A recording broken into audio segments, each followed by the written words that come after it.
All right, welcome everyone to the Ex Umbras podcast. Scholar McLarney here, and with me is Schoolman Fawcett, and I am a lowly teacher under Headmaster McLarney at the Chesterton Academy of St. Isidore Learning Center, the world's first and to date only online Chesterton Academy. And if you're interested in what a class at our online Chesterton Academy might look like, this is a great way to find out. In fact, this is not just a class, but this is like having a guest lecturer today. We're breaking new ground here on the Ex Umbras podcast. Indeed, yes. And with us is Dr. Nathan Pinkoski. He is the Assistant Professor of Humanities at the Hamilton Center at the University of Florida. And we are very happy to have him here on the show to discuss Abolition of Man, C.S. Lewis. And we also have, I suppose, another reason for having him on the show is he's a graduate from our district. So, right, of alumni, illustrious alumni, and so we're happy to discuss a little of your take on Lewis and Abolition of Man. So, I guess thank you very much for having me. Yeah, no, thank you for joining us. So, just to jump out of the gates, can you just briefly, what is Abolition of Man? Why is it significant? Why should we pay attention to some work from, well, not quite 100 years, but 80 years old now? Like this, it's 2020 something now. So forget 1943. Like what's going on? So what's it's almost coming up to its. Well, we're actually, in fact, in the 80th anniversary of it, because at least in the so the way Abolition of Man was set up was it was a series of lectures, 3 lectures that Lewis gave right in the middle of the Second World War at the University of Durham, right in 1943. So the book we get is the version of that lectures prepared for publication. And I think, just to be provocative right from the very start, I think we should think of this as, and why it's important, because it's one of the great, and it should be read as such, one of the great dystopian texts of the 20th century. Now, what does it mean by that? Surely you might think, oh, this is mostly a philosophy text. How is it a dystopia? On the lines of, I don't know, 1984, George Orwell's 1984, or Aldous Huxley's Brave New World. Well, I put it to you that when we're trying to think about what a dystopia is, it's about identifying the most troubling trends indeed in our society, and imagining what the implications of those are, where they would take us. And that's what you get in this book. This is the philosophical version of it. And then if you want the literary version, right, the literary version would be Lewis's novel, That Hideous Strength. So both are connected. I think if you're philosophically minded and listening to this, then this is the book for you, because it outlines those troubling implications in the logical manner. Where does this logic of this particular way of thinking take us? But if you want the literary version, that's alongside it, then we have to go to That Hideous Strength. So that's what I put it to you, is the thing that makes this book important for us to read now. It's one of the great dystopian texts, and we need to understand what is Lewis focused on, what concerns does he have about where society is going, and why does he make this claim, which actually comes up in it, that if you follow the logic through, you end up with, quote, the destruction of the society which accepts it. Now, this is peculiar because the subtitle does not say The Abolition of Man, Reflections on Society and the Troubling Trends in Politics. Yeah. The subtitle is Reflections on Education, with special reference to the teaching of English in the upper form of schools. Now, Dr. Pinkoski, whatever did that have to do with totalitarian dystopian society? Yeah.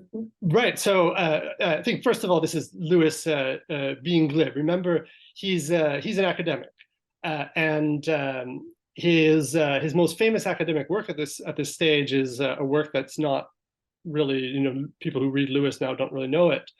Is The Discarded Image, a work about the transformation of images that we use to understand the world from the late medieval period into the early modern period.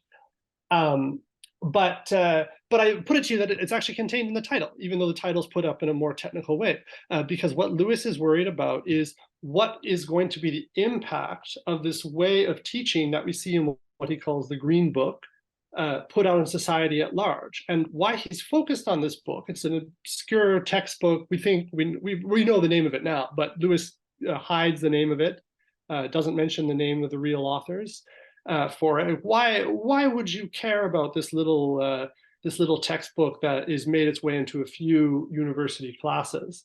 And it's precisely because of the pernicious form of education that it provides. That's what Lewis is worried about. He's worried about, what Machiavelli might call the effectual truth of the argument. There's a real truth too about the problem of the argument, but he's worried about the pretensions that people have who are putting these kinds of arguments there and distributing them en masse, because they're trying to use it to change the way we think, the way future generations think, and the way future generations act. Yes. So the way people think, the way future generations will act. Yeah, absolutely. Now, one thing that comes to mind, I don't know if this will take us too far afield, but our students do briefly touch on St. Thomas More's Utopia. And by the time they get to grade 12, we go through Brave New World. So they're familiar with dystopia, but usually presented dystopia meaning no place, like no land, right? So it's this theoretical utopia.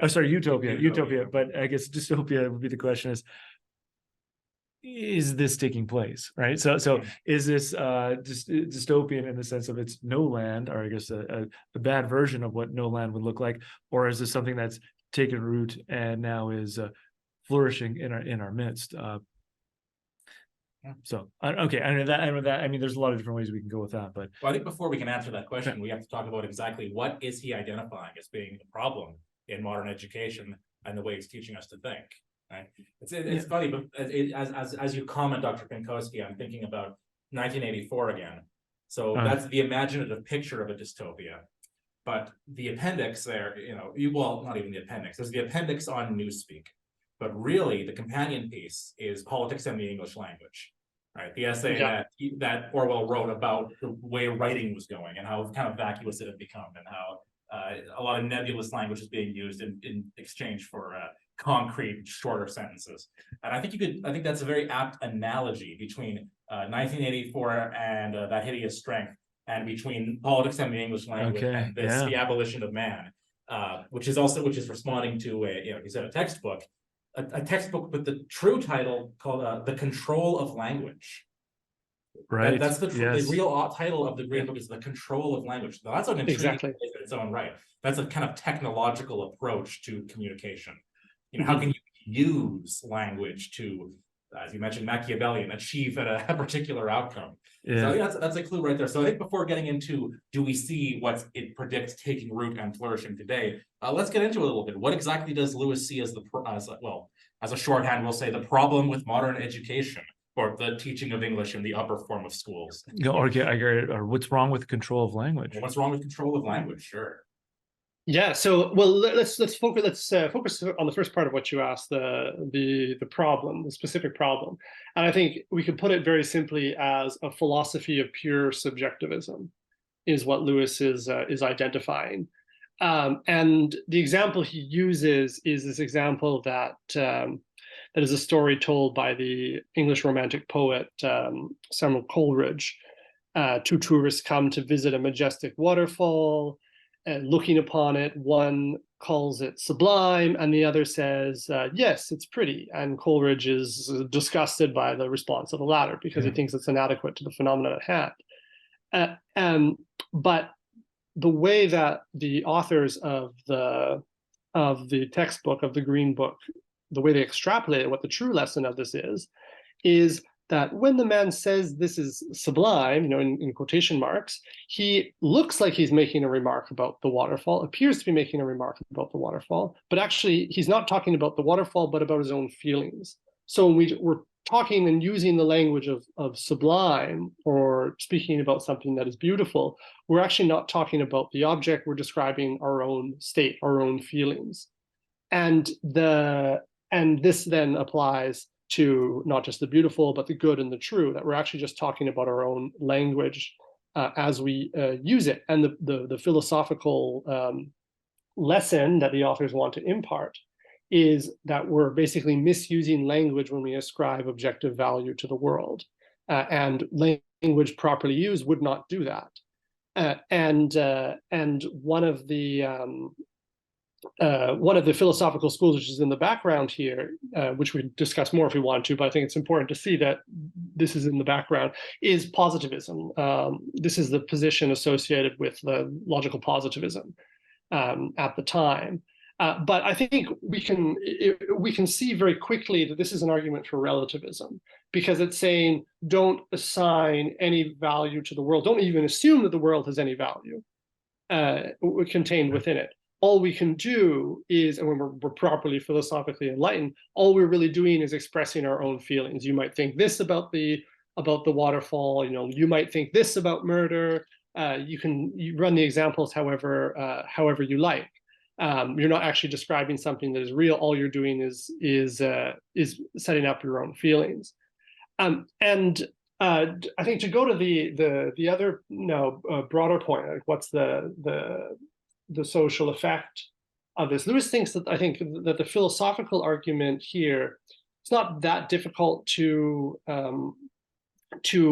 attack. He attacks it on grounds of coherence, of consistency, but it's when you get everyone thinking in this manner, that's where the real pernicious consequences are. And that's what he thinks is what's he say there at the one line, that this is why the paragraph contains that this little extrapolation of Coleridge that they give. This is why it contains all the steps necessary for, title of the book, The Abolition of Man. This momentous little paragraph contains all the seeds necessary for the abolition of man, the destruction of humanity. Because what happens when it's put into practice? Well, that begs for elaboration. Why would saying, oh, I don't think that Rocky Mountains out in Western Canada, I don't really care so much for them. You might think they're beautiful, but I think they're an obstruction. I follow the policy of the Rhino Party back in the 90s that said we should plow the Rocky Mountains so that people in BC have a better view of the ocean. Right. So I don't see any aesthetic value to them, right? Or the people in Alberta. Sure, yeah, of course, the prairie provinces would have a clearer view, because really they're just obstructions to sight. Sure, right? yeah. There's nothing exhilarating about a hike. It's really just an inconvenience or something. How does one get from that to dystopia, Dr. Pinkoski? Well, that's partly the argument of the second and third sections, right? For how they play out. But just to, I think, cut to the chase and keep the question that you asked in mind about control of language and such. This being the problem. Well, one of the problems I think we note very quickly is that if you're ascribing, if you're saying that certain statements about the world are wrong-headed or such, you're asking people who have those kinds of judgments to recalibrate them, to say different things, right? And the task of educators is to control you and direct you away from using those expressions like "this is sublime" and towards the expressions of feeling and such. So there's right from the start, we're already should I think intuit the totalitarian nature about this. But also, I think very quickly we have to understand that we're dealing with background assumptions that require us to deny any objective value in the world. So it's not just going to be about the Rocky Mountains or about your view of a particular waterfall. It's going to be, which, as I said, your views about morality, your views about the basic moral judgments about murder, about theft, about rape, right? About these very, very fundamental activities that we evaluate to be intrinsically wrong are immediately going to be called into question. So it's no surprise that this generation of logical positivists are also out there trying to deny that there is any such thing as an intrinsically evil act, an intrinsically immoral act, and this becomes part of the project of doing. So we have to see that the that in the background of these kinds of casual assumptions or casual discussions about this might be beautiful to you, this might be beautiful to all, and someone might say, well, what is beauty anyway? It's all just something that we make up. We have to see the connection between other kinds of evaluations that we make about the world. And Lewis's contention in all of this is that the background assumption is a denial of objective value. And when you deny that there's reality in the world, then you are turning over authority to someone else to make and compose reality how that authority wants it to be. Hence the control of language part. So the limiting, the ways that limit our, that place limits upon how I can order the world, because I have to receive the world. That's my first position as a human being, is I receive and respond to the reality that's already there. If that's not the case, then I can make the world however I want it to be. And I can force that upon others, impose that upon others who were caught up in the follies of thinking about the world in an objective manner, right? Those people, certainly there's a problem with the way they're thinking, a very serious problem. They need to be re-educated, right? First for the camps, you might say. So you're speaking about the abolition of kind of the idea of an objective value in the world. Yeah. Why is the title then the abolition of man, rather than the abolition of nature or something like that? Well, great. So I think that takes us into the second section a bit. Although before I do that, I think there's some nice little points at the end that I think is key for us to bear in mind, particularly for anyone who's engaged with the task of education. Lewis thinks that there's a process of human reasoning that we need to pay attention to. At this account, we're basically just saying objective world versus, objective world versus feelings. Affirm feelings, reject this notion of objective world. There's a serious distortion in the way that this account understands human beings, understands the process of human reasoning. And Lewis makes a division. Actually, we were talking just briefly before this about the Platonism of Lewis, how extent it goes. Well, he actually affirms a Platonic division here. He calls it head, chest, belly, but this corresponds to the tripartite division of the soul that you see in the Republic. Head being the rational part, chest being thumos, the spirit, and then belly being the kinds of appetitive desires that we might have for say eating. And where we get our identity as human beings, what makes us humans, isn't what we might immediately think, oh, it's the head, that's what makes us humans. Not for Lewis. Lewis says that it's actually the chest. Why?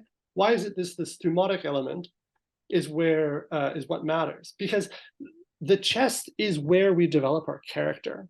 The chest is where we train our passions, where we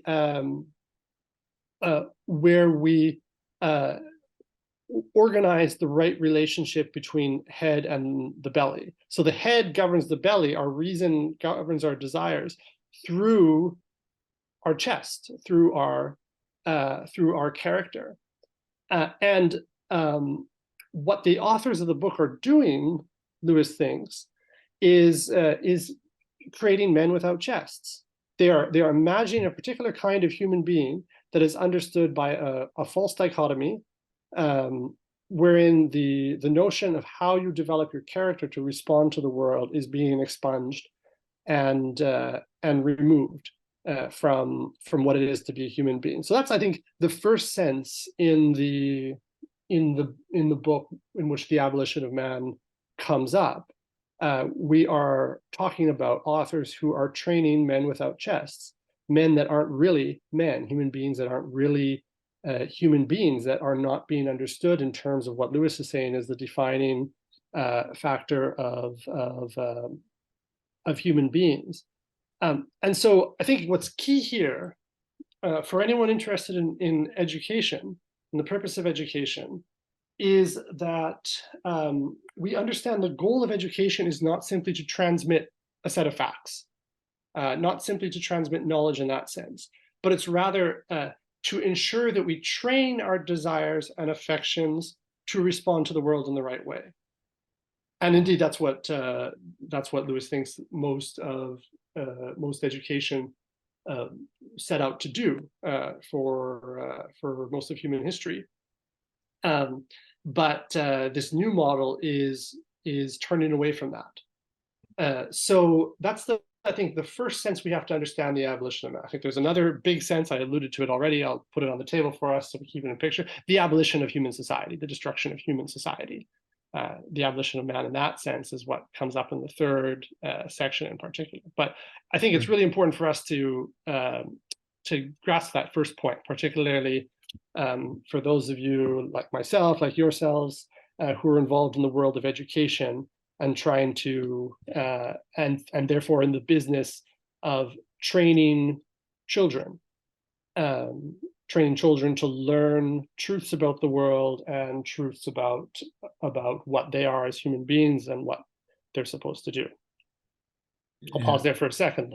Sure. No, that's very helpful. And I think, there's lots that you've mentioned there that I think just like to make some connections there. I know for our students, be familiar with Plato's tripartite soul, and we read through the Iliad and the Odyssey.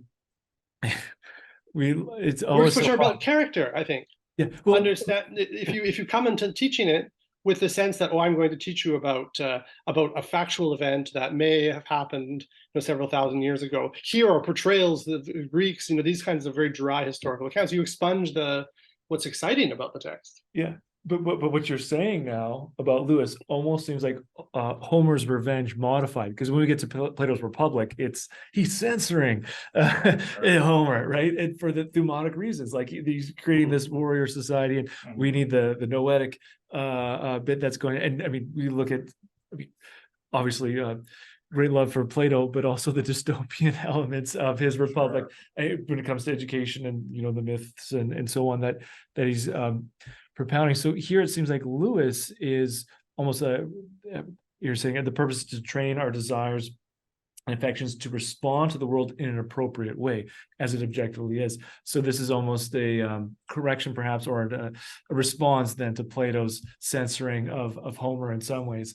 Right. That and what it reminds me of is something that we discussed in our episode on artificial intelligence with Pascal. Right, how Pascal speaks of these sort of three layers, I suppose, of reality, right? Where there's matter, that's where someone like Alexander the Great rules in this area. That would be sort of similar to the belly. And then you have mind above that, and that's where you have the great Greek philosophers. And then for Pascal, the highest level is the heart, right? Love is greater than intellect, which Jacques Maritain said was the great insight of Christianity. So we have this important, if all you have is the Homeric, that's problematic. Right. So Plato kind of stresses the importance of the intellect, but that on its own is problematic too. And then Christianity brings something that's sort of higher and is kind of the revenge of Homer in the sense that that's now redeemed, right? Now, heart is actually the unifying factor in some ways of matter. And maybe there's some of Lewis's. I mean, Lewis is obviously Platonic, but he's primarily Christian in a way that a thinker like maybe George Grant isn't. Right. Because something that I hear sometimes people say, and I know what they mean, is that nowadays people don't know how to do critical thinking. Right. And in a sense, they're right. Yeah. But I don't think that's the problem. I think students are taught to do nothing but critical thinking in some ways, right? They're taught to do nothing but deconstruction. They're taught to do nothing but let's try to find the flaws. Let's try to see what is the historical contextual reason behind what are all the sexist, economic, oppressive elements behind the novel that we're reading or something like that. Right. Now that may have its place, but what's missing actually is the chest, right? What you have is like the head and the belly, but that kind of the affection that ought to be inspired by a reading in the classics or looking at great art or listening to great music, that is so diminished by this kind of overcritical thing that we have. And in fact, a dystopian government is in some ways nothing but a brain.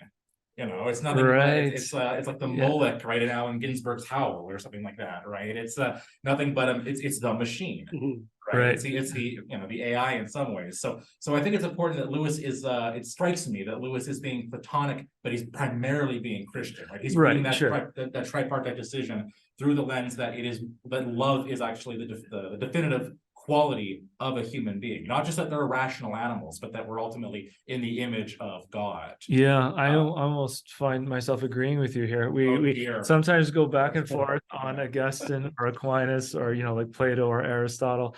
Then you got well, Aquinas and then Scotus, right? Who's going to emphasize the will or the heart above the intellect? Sure. But no, I think that Franciscan and Dominican. that's right. Yeah. So now this is interesting because something that we were also discussing. So as you're listening to this, it may seem like, oh well, this is clearly one of C.S. Lewis's devotional works. It goes along with mere Christianity.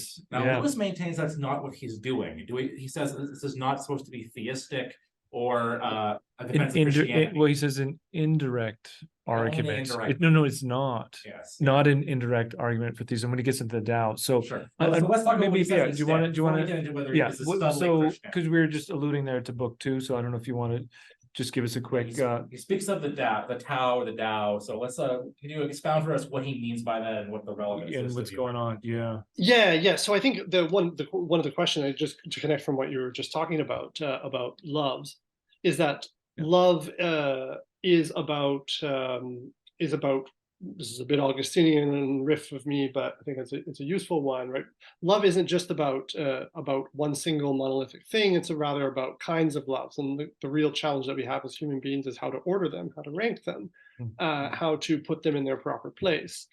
And the argument that you effectively get from the first section is that the chest, which is, I think you're quite right to talk about, this is related to love, gives us the experience of the objective world, moral truths, aesthetic truths. So what is that experience actually of? What is this world out there, and what's describing? Well, that's where the second section comes in. That's what is the Tao.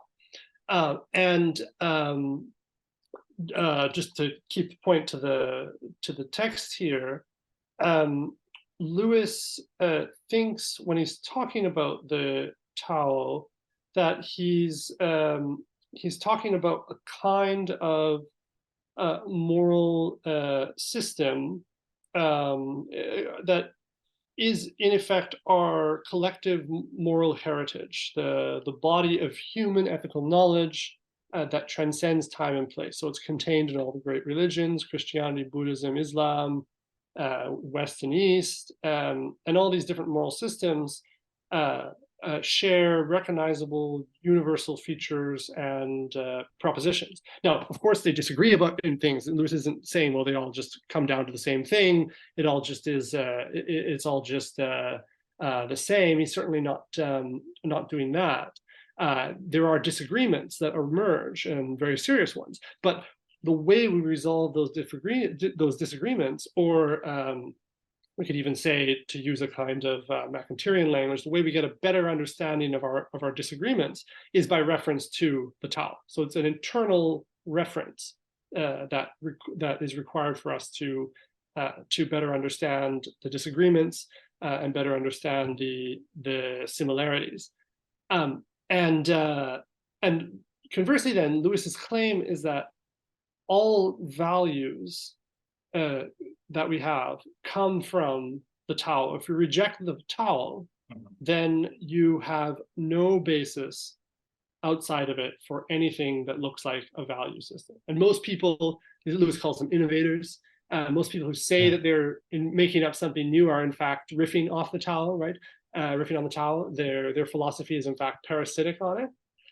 The really dangerous people, pointing ahead to the next section, right, are those who are claiming to invent something new. But this is in effect the claim that Lewis is making about what the Tao is. It's our shared moral heritage.